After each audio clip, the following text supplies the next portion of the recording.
চট্টগ্রামের প্রাকৃতিক মৎস্য প্রজনন ক্ষেত্র হালদা নদীতে মা মাছ রক্ষায় মোবারকখিল এলাকায় ড্রোন উড়িয়ে নজরদারি কার্যক্রমের উদ্বোধন করেছেন মৎস্য ও প্রাণী সম্পদ মন্ত্রণালয়ের উপদেষ্টা ফরিদা আক্তার।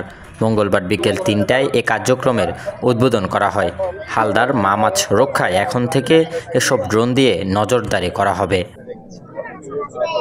মৎস্য অধিদপ্তর সূত্রে জানা গেছে, হালদা নদীর মা মাছ রক্ষায় নজরদারির জন্য ব্যবহার করা হবে 4টি ড্রোন। নদীর পরিবেশ রক্ষায় এবং সব ধরনের অবৈধ কার্যক্রম বন্ধে এসব ড্রোন ব্যবহার করা হবে। মৎস্য অধিদপ্তরের 12টি দল হালদা এবং কর্ণফুলীর মোহনা পর্যবেক্ষণ করবে। এতে নদীতে সব ধরনের অবৈধ কার্যক্রম বন্ধ হবে।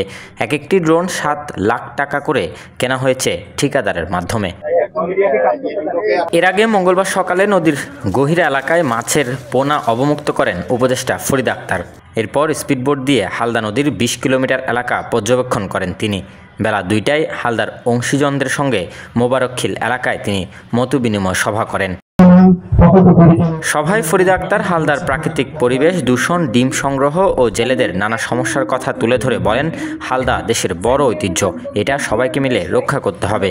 যারা নদীর পরিবেশ দূষণ করে তাদেরকে নির্যাতনকারী হিসেবে চিহ্নিত করতে হবে। এতে করে দূষণ বন্ধ করা সহজ হবে বলেন তিনি। মৎস্য অধিদপ্তরের হালদা নদী উন্নয়ন ব্যবস্থাপনা প্রকল্প আয়োজিত এই মতবিনিময় সভায় সভাপতিত্ব করেন চট্টগ্রাম বিভাগীয় commissioner Mohammad Ziauddin. Desk report, news now 24।